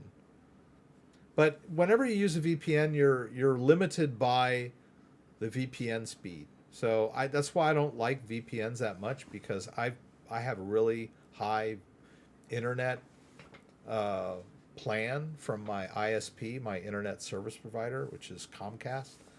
So when I use a VPN, then that sort of slows me down a little, because they're not giving me 1,000 megabits per second like Comcast does. So, but it use it for what you need it for, right? But I've been able to use it pretty consistently, although I have a little trouble connecting sometimes. Once I do, it's fine. Like you saw, we just did that conversion and it worked fine, right? And like I've used this before when we're converting from Binance Smart Chain. Yes, food and restaurants are very expensive now. That's true. And I'm a former waiter. I spent a lot of years waiting tables, so and since we've been back from lockdown and the restaurants are opened up again, I've just been tipping like crazy, man. I tip like 30% as a rule, because I know that these waiters and waitresses were, down for most of 2020. So I really appreciate good service, and I've just been tipping them. I know it's not an easy job. I'm always like talking to my kids about it and saying, oh yeah, it's like I used to wait tables, and you have to, be able to like do the job, right? You got to be able to like get the food and bring it to the table and like put the orders in, all that like mechanical stuff. But at the same time, you have to deal with people and be nice and polite to them, and got to stay cool under pressure. So there's a lot of aspect to working in a restaurant, even if you're a cook. So I appreciate restaurant. I love going out to eat, and so I'm a really good tipper, right? And I'm grateful, the money I made in crypto over the last couple of years, so give back a little.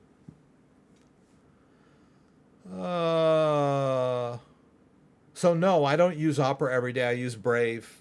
Brave is my go-to browser for my web browsing stuff, my reading the news and that kind of thing.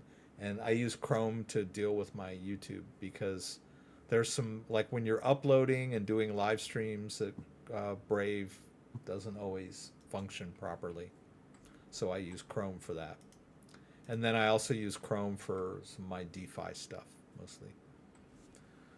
Been tipping 30% forever. Yay, good for you, Scott. That's cool. Because I treated the server so badly when they did not take their job seriously.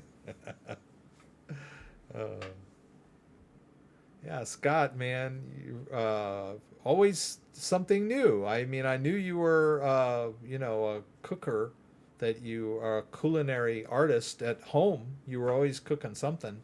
I didn't know you were actually in the business and, been in the restaurant stuff. Yeah.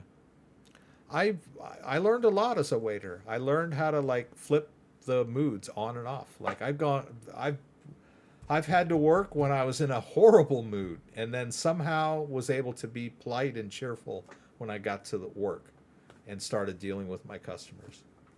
So it's like a cure for depression sometimes. You can go in there just like down in the dumps, and then you turn on the charm, and all of a sudden you feel better.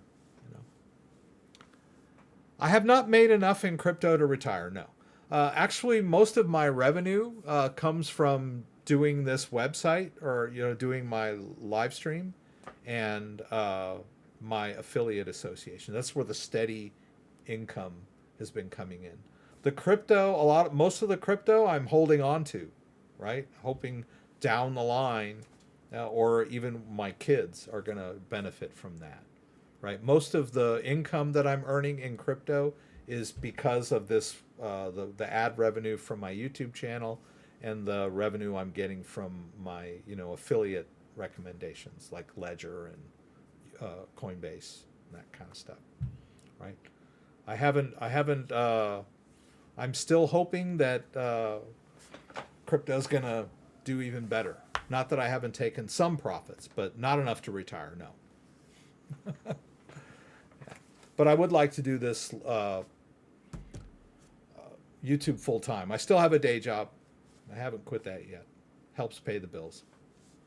Fake it till you make it. Yay! Food service is tough, especially dealing with bad customers. Yeah, had a few. One of my first waiter job, I had some guy call me a dumb son of a bitch because I did something. He was drunk, right? But it really like affected me. But when you get those really bad ones early on, you can deal with anything down the road, right? Like after a few years of waiting tables, you're like, this guy isn't eating nothing compared to that jerk that really made me mad a couple years back, right? Yeah. I think what it was he wanted to pay the bill, and he didn't want the other guy to pay the bill. And so I guess he had handed me his card or something, or his wife gave me his card, and I took his card and like ran the card and gave the bill. The only thing he had to do was sign the bill, right? So he had paid, but he comes stumbling out of the bathroom and said something like, "Where's the bill?" And I said, "Oh, it's over there on the table." And he thought that I had put the bill on the table and that his buddy was going to grab it. But I hadn't. I had run his card and put the receipt on the table. All he had to do was sign it. But he thought that I had put the bill on the table. So he called me a dumb son of a bitch. Oh, there you go. All right, guys, I'm going to sign out now and go eat the rest of that pork tenderloin sandwich. Sorry I wasn't here on Saturday, but we had some fun stuff to talk about with the crypto market today. Let's take a look at where Bitcoin is before I sign off. We're at 37,623 on crypto.com. So looks like 37 is going to hold, which is pretty darn good. Better than that it was yesterday. It's still 6% higher than it was exactly 24 hours ago today. So we had that pop up to 40, due to the shorts, the liquidation of the short contracts, and the rumor of Amazon accepting Bitcoin. But even when the Amazon bubble was popped by them denying that, we're still 6% higher than we were 24 hours ago. So I think things are looking pretty good. Mr. David, don't ever send your food back, ever. I don't ever send my food back. I don't ever complain about anything. If the food is horrible, I will pay my bill and leave. But that very rarely happens. But if it's not to my satisfaction, I will never send my food back. That's a recipe for disaster. You never know what they're going to do back there. If, you know, it's like, oh, this guy sent his food back. Oh yeah, well, we'll show him, right? We'll put a slice of Limburger on his burger or whatever. So I always want to avoid annoying fees, charges from conversation, bridging, withdrawal from exchange. Yeah, you're always going to deal, Master Play 7, you're always going to have to deal with some fees. And that's why the newer networks are good, like Binance Smart Chain and the Polygon network, where the fees are much lower, right? Polygon, check out Polygon network. I've got a video on doing Dino swap over on Polygon.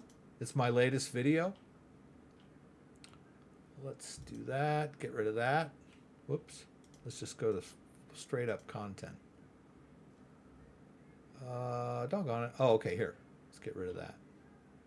This video that I did about Polygon shows you how to configure MetaMask for the Polygon network, how to transfer assets into the Polygon network using the Polygon Bridge, and it will help you avoid a lot of fees. And yes, I'm going to be back on Saturday next week, right?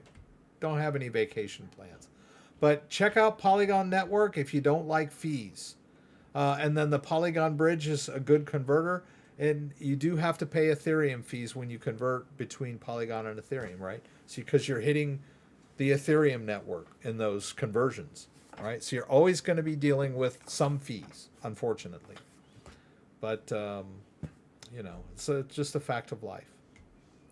All right, guys, I'm going to jump off here. Don't forget, I will do this again on Saturday, 6 p.m. Eastern Standard Time next week. Please join me again for the live stream from Michigan, where you can throw out questions and I'll do my best to get them answered. Hope to see you there. If you like this video, give me a thumbs up. If you'd like to subscribe to my channel, I would appreciate it. When you subscribe, there's a little bell that you can click that will allow you to be alerted whenever I post new content. Once again, thanks for joining me and hope to see you again soon.